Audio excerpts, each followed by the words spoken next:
Selanjutnya saya akan membahas mengenai navigating the Linux file system and permission settings. Pertama kita akan mengakses terminal.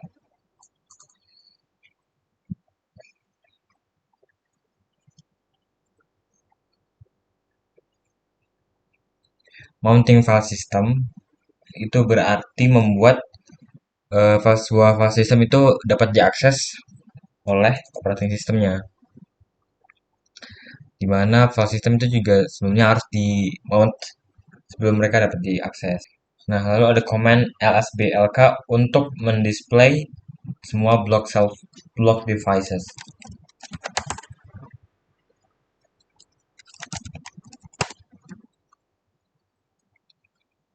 Dari output di atas ini, pada output di atas ini ada dua block device yang terinstall, yaitu SDA dan SDB. Lalu kita bisa menggunakan mount command untuk mendisplay lebih banyak informasi lebih detail untuk file system yang sudah di-mounted pada workstation ini. Gimana pada file system di atas eh, sebenarnya tidak terlalu relevan dengan lab ini. Jadi kita hanya fokus pada root file system, yaitu yang tersimpan pada directory /dev/sda1. Kita jalankan lagi mount command. What is the meaning of the output? Where are the listed files physically stored? Jadi dengan menjalankan command di atas ini, yaitu dengan cd slash, kita mengganti directory ke slash ini, di mana itu merupakan tingkat tertinggi di mana dev sda1 ini mounted. Lalu ketika kita masukkan ls-l, maka akan terlist file yang ada di sini. Why is /dev/sdb1 not shown in the output above? Karena pada fase ini dev sdb1 ini belum termounted pada directory ini. Lalu lanjut ke manually mounting and unmounting file system. Jadi mount command bisa juga untuk mount dan juga meng-unmount. Seperti pada langkah sebelumnya, ada dua drives yang terinstall. Yang pertama dikenal dengan kernel, dengan kernel sebagai dev SDA, dan yang kedua dikenal dengan dev SDB. Sebelum block device itu bisa di-mounted, itu harus punya mounting point. Jadi kita akan menggunakan ls-l untuk memverifikasi bahwa directory second drive ada di analysis home directory. Pertama kita balikan dulu ke directory awal home directory dengan cd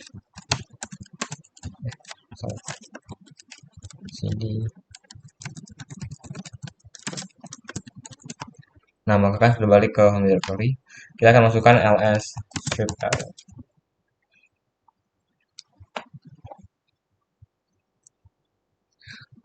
Maka di sini akan ada second drive.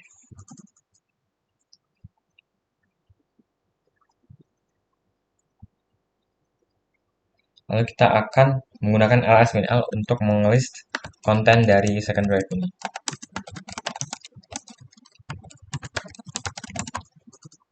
Maka file ini masih kosong dan totalnya 0. Use the mount command untuk mount sdb1 pada second drive directory. Kita menggunakan command sudo untuk lakukan command ini. Sudo mount /s/dev/sdb1 spasi directory second directory /second underscore drive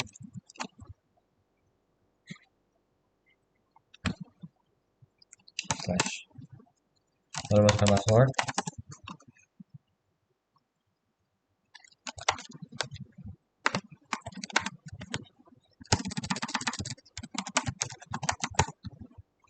Nah, selesai.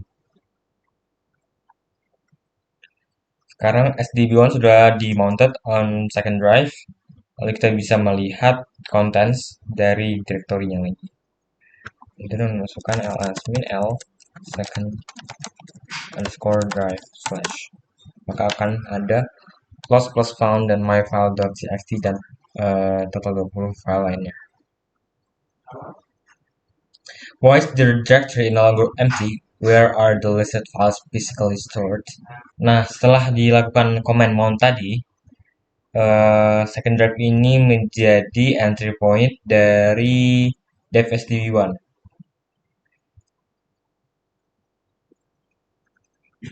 Issue the mount command dengan tanpa option untuk mendisplay detailed information tentang SDB1 partition.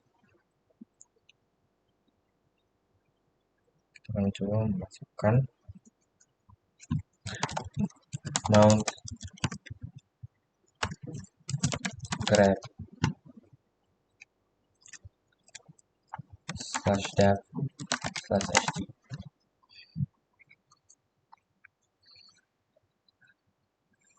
Lalu untuk unmount file system itu sangat simpel.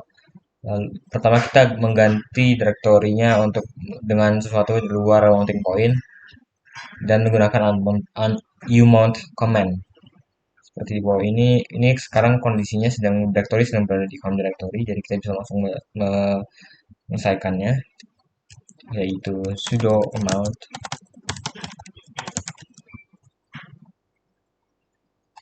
/dev /sdb1 slash. Nah, maka kan sudah ke amount dan kita bisa mengeceknya dengan ls-min l second underscore drive. Maka totalnya sudah kembali 0. Lalu lanjut ke part 2 yaitu file permissions. Jadi Linux file system ini mempunyai built-in features untuk mengontrol ability dari penggunanya untuk meng-view, mengganti, menavigate, dan mengexecute dari konten yang ada di file system. Tapi masing-masing file system membawa set of permission masing-masing dan membawa set of definition-nya tentang users dan groups yang bisa melakukan sesuatu dengan file ini. Yang pertama yaitu visualize and change the file permissions. Pertama kita akan mengganti direktorinya ke berikut lab support file scripts.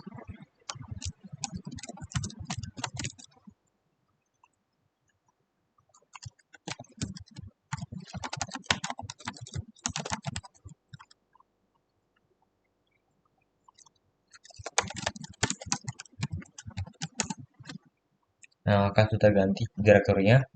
Lalu kita akan menggunakan ls-min l untuk mendisplay file permissions.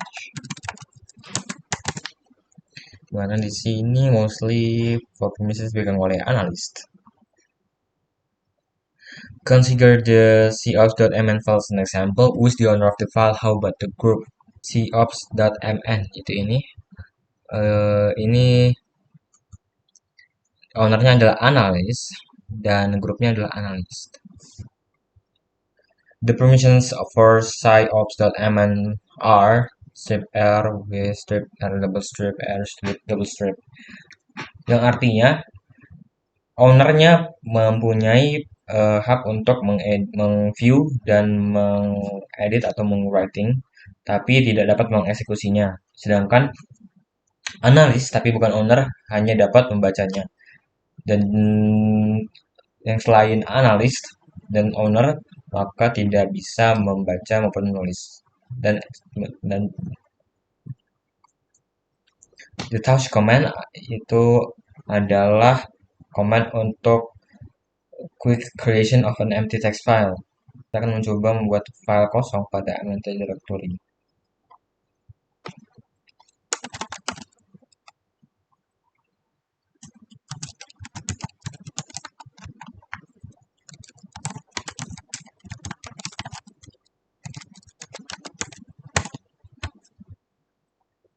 Nah, di sini tertulis permission denied dan kita tidak bisa membuat file.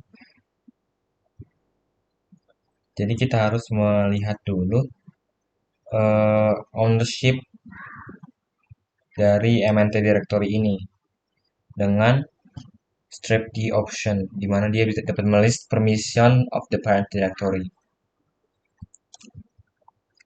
Masukkan ls strip ld /mnt. Maka akan muncul di sini ownernya adalah root dan grupnya adalah root. So, sebagai analis tidak dapat mengakses directory ini, yaitu hanya untuk the root user. What can be done for the touch command shown above to be successful? Yaitu dengan menambah command sudo di awalnya.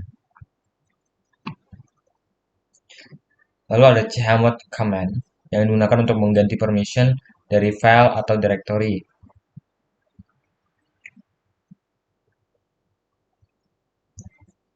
Lalu kita akan mencoba mount kembali dev stb1 pada second drive.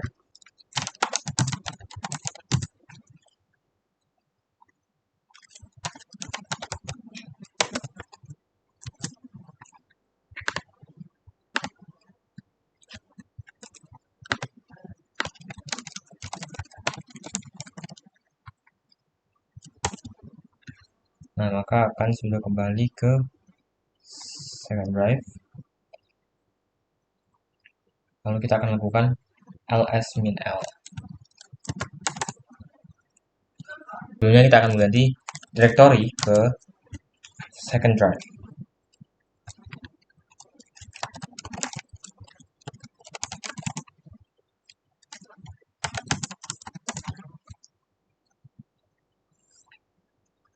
What are the permissions of the myfile.txt file? Yaitu pada bagian kiri ini terdapat strip rw, strip rw, strip r, strip x1.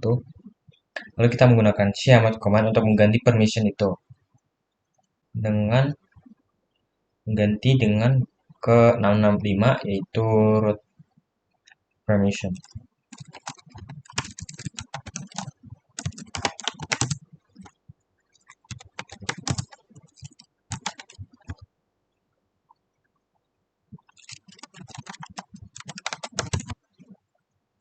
Maka kita dapat mengeceknya dengan menggunakan ls-l lagi.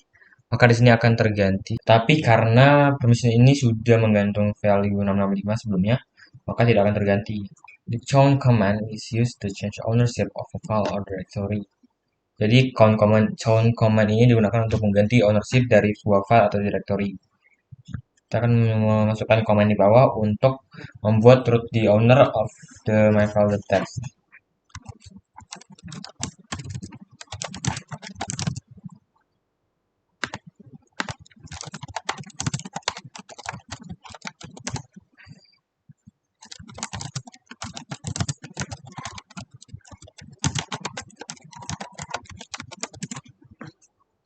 Nah, sekarang analis adalah file ownernya. Kita akan mencoba mengappend dari word test pada file myfile.txt ini dengan menggunakan command echo test double tanda lebih besar pada myfile.txt. Lalu masukkan lalu kita akan mengeceknya dengan menggunakan cat. Maka terlihat isi dari file ini yaitu test, karena di sini sudah terallow untuk mengakses myfile.txt ini. Mirip dengan file regular, directory juga membawa permissions atau izin. Kedua files dan directories mempunyai boundaries. Nah, lalu ada 3 bits untuk special permissions, yaitu set to id, set gid, dan sticky. Lalu pertama-tama kita ganti kembali directory ke lab support files.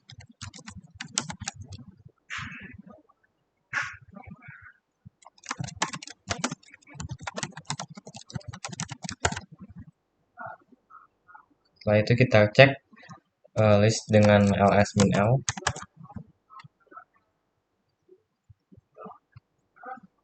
Nah, dibandingkan dengan permissions dari malware directory dengan miniset service file, apakah perbedaan dari bagian awal dari malware line dan miniset service line? Di sini kita bisa lihat malware dan miniset service. Perbedaannya di sini ada pada D dan di sini strip. Di mana D itu indicate bahwa file tipe itu adalah directory dan bukan sebuah file. Lalu selanjutnya itu symbolic links and other special file types. Nah, kan sebelumnya sudah ada beberapa tipe file yang berbeda di Linux, di mana first character of each file listed with the ls-min-l command menunjukkan file type itu apa. Nah, ada 3 tipe yang berbeda dari files di Linux, termasuk their subtypes and characters are. Yang pertama ada regular files yang berisi readable files yaitu text files, binary files yaitu programs dan image files dan juga compressed files. Lalu ada juga directory files yang dilambangkan dengan D yaitu folders. Dan ada special files yang di dalamnya termasuk block files yaitu file yang digunakan untuk mengakses physical hardware, lalu character device files, pipe files, symbolic link files, and socket files. Lalu kita akan melanjutkan step ke examine file types dengan command ls-min-l.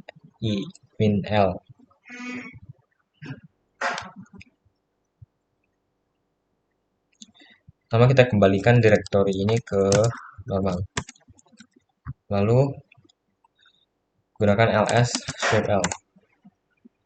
Dimana di sini kita bisa lihat file type yaitu antara D atau tidak atau enggak strip.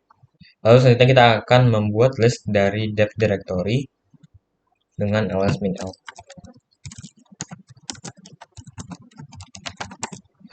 Nah, di sini kita bisa melihat bahwa di antara banyak file ada yang berawalan dengan B dan ada yang berawalan C dan juga berawalan dengan I. Di mana B itu adalah block files, C adalah character device files dan I adalah link files. L adalah link files. Symbolic links di Linux adalah seperti shortcuts pada Windows, di mana ada 2 tipe link, yaitu symbolic link dan hard link. Perbedaannya, symbolic link mempoinkan pada file name dari suatu file, dan hard link file points itu pada konten dari file lain. Kita bisa buat contohnya di sini dengan membuat 2 file menggunakan echo.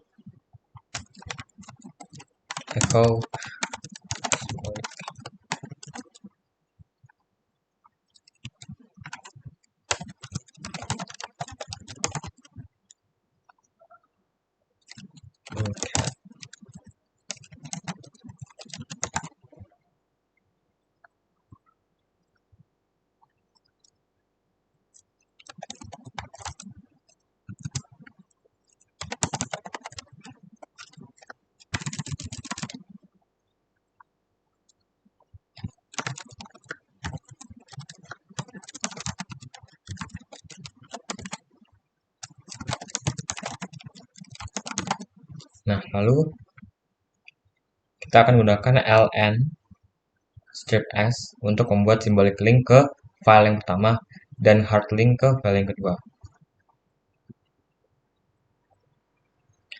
Itu dengan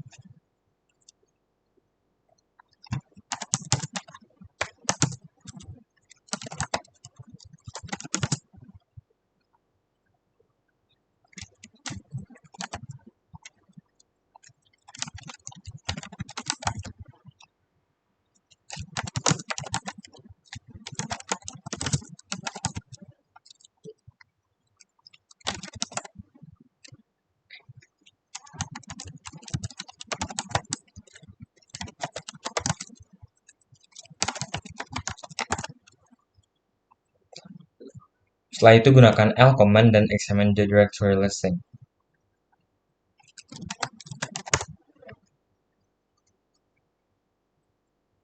Dimana kita dapat melihat sini ada file simbolik yang menuju ke file.txt atau file pertama tadi, dan ada juga file 2 hard yang dimana dia appear sebagai regular file karena ini adalah hard link.